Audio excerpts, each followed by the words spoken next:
সরকার উপদেষ্টা জনাব আসিফ মাহমুদ সজীব ভুঁইয়াকে অবিলম্বে পদত্যাগ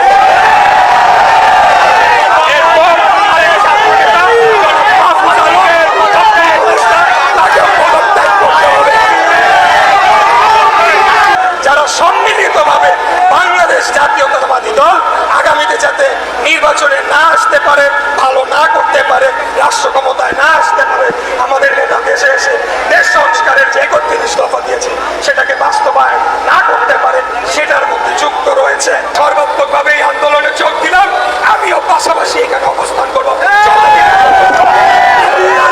হবে আমাদের নেতা বাংলাদেশ জাতীয়তাবাদী দলের ভারপ্রাপ্ত চেয়ারম্যান দেশ নায়ক জনাব তারেক রহমানের সাথে আমার এই মাত্র আসার সময় কথা হয়েছে।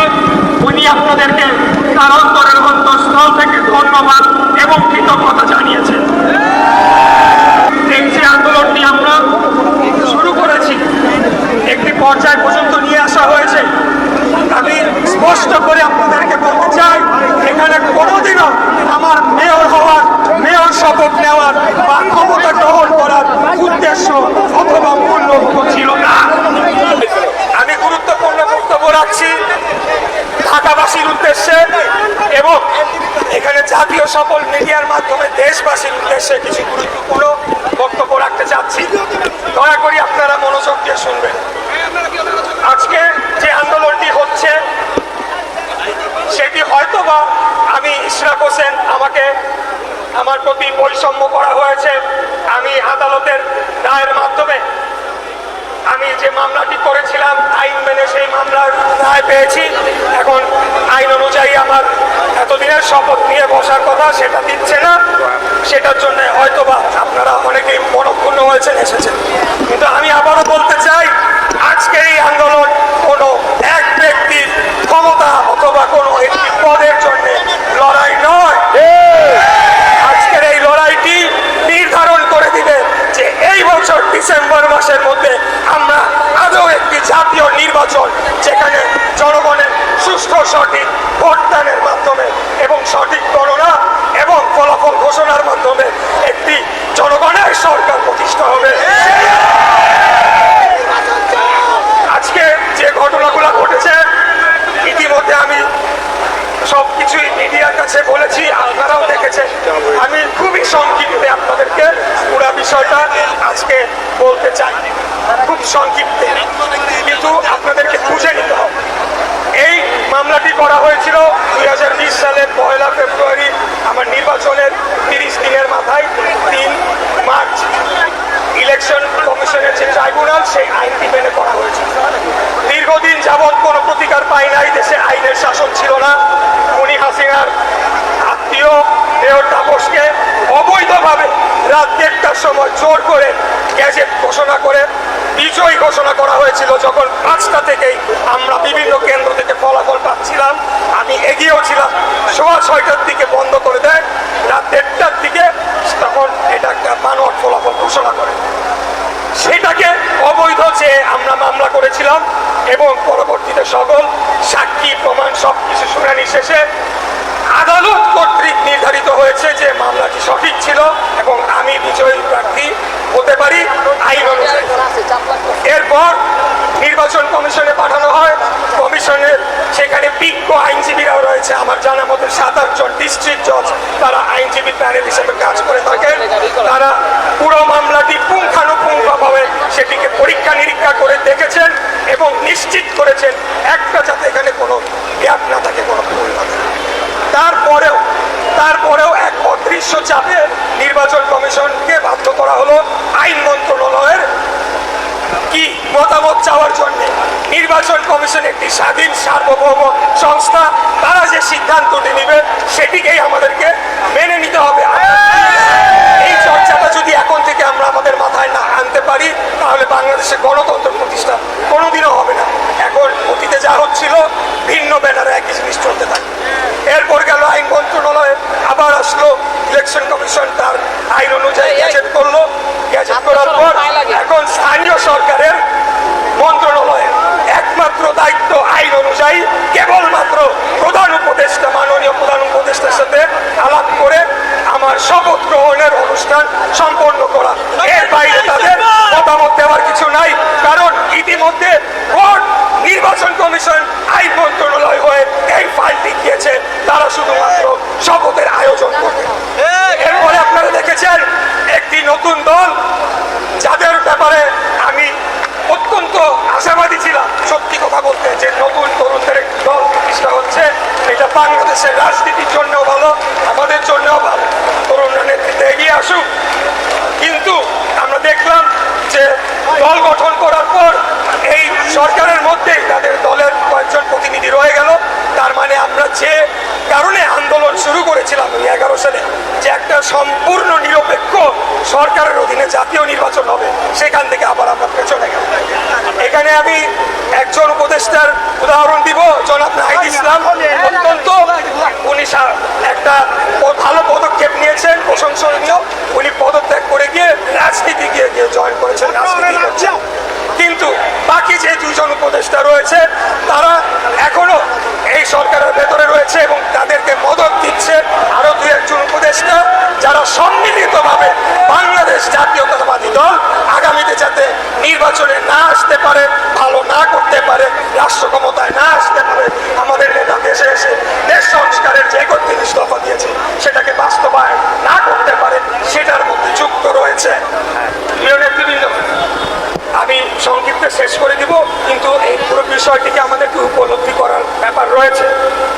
এই যে আমার ঘটনাটি নিয়ে আমরা যেটি দেখতে পেলাম, যে সরকারের ভেতর থেকে বিচার বিভাগের উপরে হস্তক্ষেপ করা হয়েছে রায় প্রদানের সময়, নির্বাচন কমিশনকে এক প্রকার জিম্মি করার চেষ্টা করা আজকে হয়েছে, আপনারা দেখেছেন।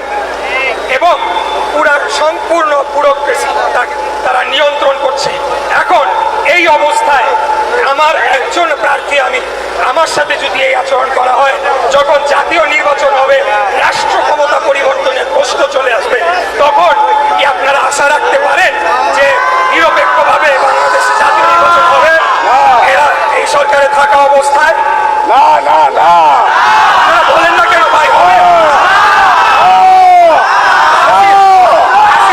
কি হয়েছিল? একই কাজ করেছিল সে, বিচার বিভাগের উপরে হস্তক্ষেপ করেছে, নির্বাচন কমিশন ধ্বংস করেছে, প্রশাসনকে সে ব্যবহার করেছে, তাই কিনা? আমরা কি আরেকটা স্বৈরাচারের জন্ম হতে দিতে পারি? স্বৈরাচারের জন্ম এই বাংলাদেশের মাটিতে আমরা হতে দেব ইনশাআল্লাহ। আর যদি হয় হাসিনার যে পরিণতি হয়েছে, 17 বছর আমরা যেভাবে রক্ত ঘাম জীবন এক করে জীবন দিয়ে খুন হয়ে মামলাকে জেল কেটে নির্যাতিত হয়ে খুনি হাসিনার পলায়নের প্রেক্ষাপট রচনা করেছিলাম, আমরা যে কোনো স্বৈরাচারকে যে কোনো সময় উচিত জবাব দেওয়ার জন্য প্রস্তুত রয়েছি।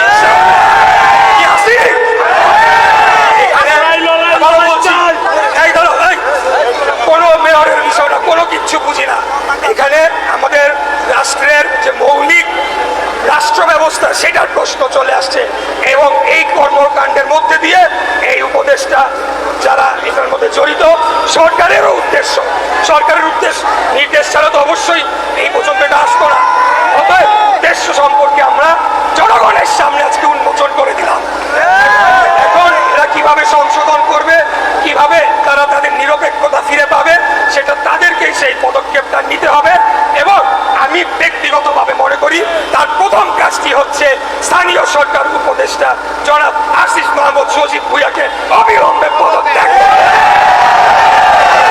এরপর আরেকটা নেতা জনাব মাহফুজ আলমের উপদেষ্টা, তাকেও পদত্যাগ করতে হবে। এখানে জনাব দুইজন উপদেষ্টার সাথে আমার ব্যক্তিগত কোনো পরিচয়ও নাই, কোনো শত্রুতাও নাই, বৈরিতাও নাই, কোনো কিচ্ছু নাই। এখানে কেবলমাত্র বাংলাদেশের গণতন্ত্র, বাংলাদেশের জনগণের ভোটের অধিকারের জন্য আজকে আমাকে এই আন্দোলন নিয়ে রাস্তায় নামতে হচ্ছে। আমি ওনাদের শুভকামনা করি, ওনারা পদত্যাগ করে যে রাজনৈতিক দলের তারা সদস্য হয়েছেন বা হতে চান, সেখানে গিয়ে সাংগঠনিক রাজনীতি করেন, সরকারের উপরে আর হস্তক্ষেপ চলবে না, এটা আমরা হতে দেব না। এবং আমরা সুনির্দিষ্টভাবে নির্বাচনের রোড ম্যাপ চাই। এখন এটা পরিষ্কার হয়ে গিয়েছে। এতদিন যখন আমরা বলতাম নির্বাচন নিয়ে তখন একটা পক্ষ খুব আমাদের সমালোচনা করত। তারা মনে করতো আমরা ক্ষমতায় যাওয়ার জন্য উদ্গ্রীব হয়ে আছি। কিন্তু আসল ব্যাপারটি হচ্ছে বাংলাদেশ জাতীয়তাবাদী দল কোনো উড়ে এসে জুড়ে বসা কোনো ছোট রাজনৈতিক সংগঠন নয়। বারে বারে রাষ্ট্র পরিচালনা করেছি। আমাদের এই দলের যে বয়স হয়েছে, এখানে যে নেতৃবৃন্দরা রয়েছেন, কি আমরা বারে বারে রাষ্ট্র ক্ষমতায় ছিলাম। আমরা ষড়যন্ত্রগুলা আমাদের নেতৃবৃন্দ বহু আগে থেকে দেখতে পাই এবং এই ধরনের যে একটি ষড়যন্ত্র হতে পারে সেটির আলোকেই কিন্তু বারবার নির্বাচনের কথা বলা হচ্ছিল। এখন সেটা জনগণের কাছে আরো উন্মোচিত হয়ে গেল, সামনে আরো উন্মোচিত হয়েছে। অতএব এখন এই পরিস্থিতিতে উত্তরণে আমরা আজকে এখানে এই কারণে আসি নাই যে একটা গ্যাঞ্জাম পাঠাবো, এখন অনেকদিন আন্দোলন হাসিনা তো নাই, কি করা যায়, চলো কি একটা মারামারি বাধাই দিয়ে আসি, সেটা কিন্তু এখানে সেই উদ্দেশ্যে আমি আসি নাই। আমি এসেছি যে এখানে একটা সমাধান করতে হবে, এমন শান্তিপূর্ণ সমাধান যেখানে সকল গণতন্ত্রী বলা এবং আমাদের সহযোগী আন্দোলনকারী যতগুলো রাজনৈতিক দল ছিল তারা যাতে পাশাপাশি সহ অবস্থান করে তাদের রাজনীতিটা করতে পারে, ক্যাম্পাসে যাতে সহ অবস্থান করতে পারে এবং আলটিমেটলি একটা নির্বাচনের মাধ্যমে সরাসরি প্রত্যক্ষ ভোটের মাধ্যমে জনগণের সরকার প্রতিষ্ঠিত হোক, যারা এসে সংস্কারগুলো দীর্ঘমেয়াদে করবে। এই আশা নিয়ে এই কথাগুলো বলার জন্য আজকে আমি আপনাদের সামনে এসেছি। আমরা বলবো যে আমাদের এখন পেছনে ফেরার কোনো সুযোগ নাই। এখন আমরা রাজনৈতিক দল হিসেবে বিএনপি আমাদেরকে ফসল ঘরে নিয়েই এখান থেকে ফেরত যেতে হবে। যতদিন আমাদের দাবিগুলো মানা হবে আমরা এখান থেকে যাব না। এটা হলো আমাদের শেষ ঘোষণা। সবাই ভালো থাকবেন। খোদাফেজ।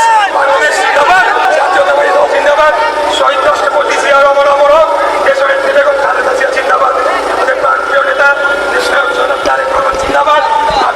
সর্বস্তরের জনগণ, ঢাকার বাইরে পেশাজীবী, শ্রমজীবী, ব্যবসায়ী যারাই রয়েছে এবং একেবারে প্রান্তিক পর্যায়ে দরিদ্র কৃষক ভাইদের সহ সবাইকে বলবো, যদি কোনোভাবে আমার কথাগুলো আপনাদের কানে পৌঁছায়, আপনারা তো আপনাদের ভোটের অধিকার ফেরত চান। সবসময় মনে রাখবেন আমাদের ভিতরে আমাদেরকে যে অপবাদ দেওয়া হচ্ছে এগুলো একটা চক্রান্তের অংশ।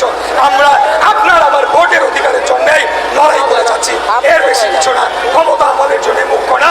যদি মহান আল্লাহ তাআলা চায় আমি ওই মেয়রের চেয়ারে গিয়ে বসতেই হবে, আর যদি আল্লাহ আমার কপালে সেভাবে না লেখা রাখে তাহলে মৃত্যুর আগ পর্যন্ত তো বসতে পারবো না। আমি সেইটাই বিশ্বাস করি। আমি নীতি আদর্শ নিয়ে এখানে আজকে রাজনীতি করতে এসেছি এবং জনগণের ন্যায্য অধিকার দাবি আদায়ের জন্য আমরা রাজপথে অবস্থান করছি। আমাদের পাশে কতগুলো ভাই রয়েছে, আমি ওনাদের পরিচয় করতে গেলে অনেককে দিতে হবে। তারা 5 দিন যাব, 6 দিন যাব, বৃষ্টিতে ভিজে, রোদে ভিজে এই যে আন্দোলনটি করছে, আপনাদের কি মনে হয় মেয়রের জন্য? না, আপনার আমার জনগণের ভোটের অধিকারের